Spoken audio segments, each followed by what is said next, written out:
Mr. Joseph Sanchez, and he's written a book called The Art of Schmoozing. And we're delighted to have him with us today, and we will talk with him about his book and cover the fine arts of schmoozing.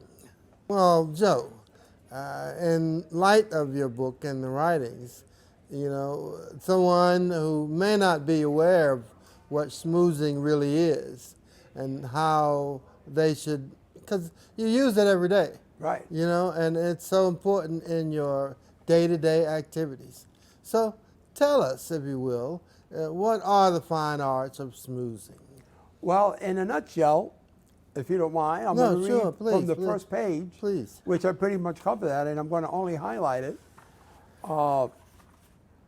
Basically, unless you live in a remote part of the world, you have to come in contact with people and you exchange ideas to accomplish a particular task you have in mind.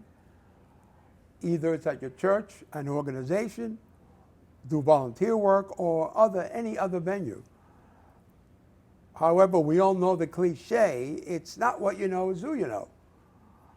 The techniques that I cover in the book will give you the ability to mingle smoothly and creating relationships which are genuine, which will last a long time.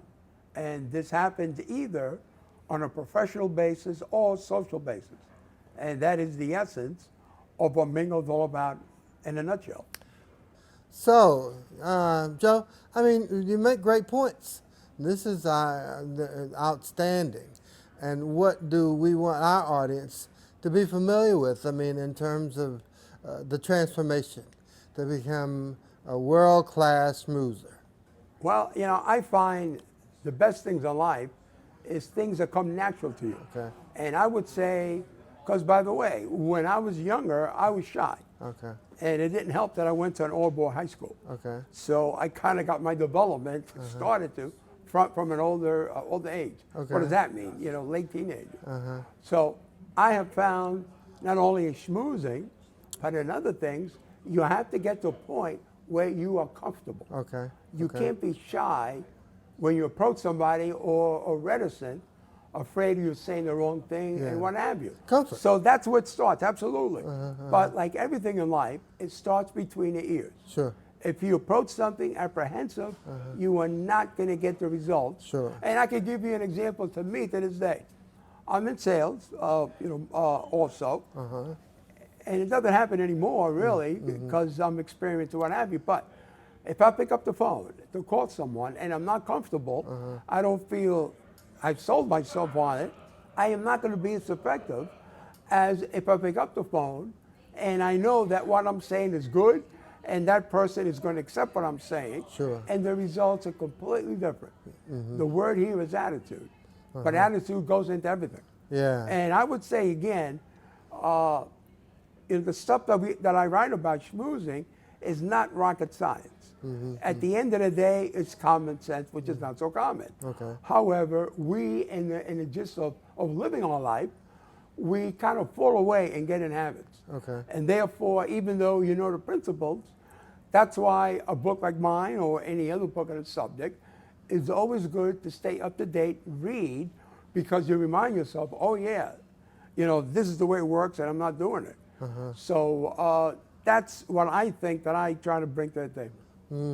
This is true. I mean, when in a world-class setting, getting to know people, getting familiar with them, and creating the kind of relationship that can transform time, and you know, it's kind of like sitting down with you like you might have had an experience with ball players. Or what's your favorite sport?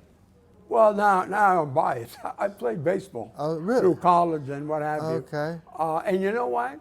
I often harpen that a lot of the experience that I gained from playing, you know, on a high level, and I was fortunate where I had some talent and I did well. Okay. I allude back to that again. Okay. And realize the confidence that I have.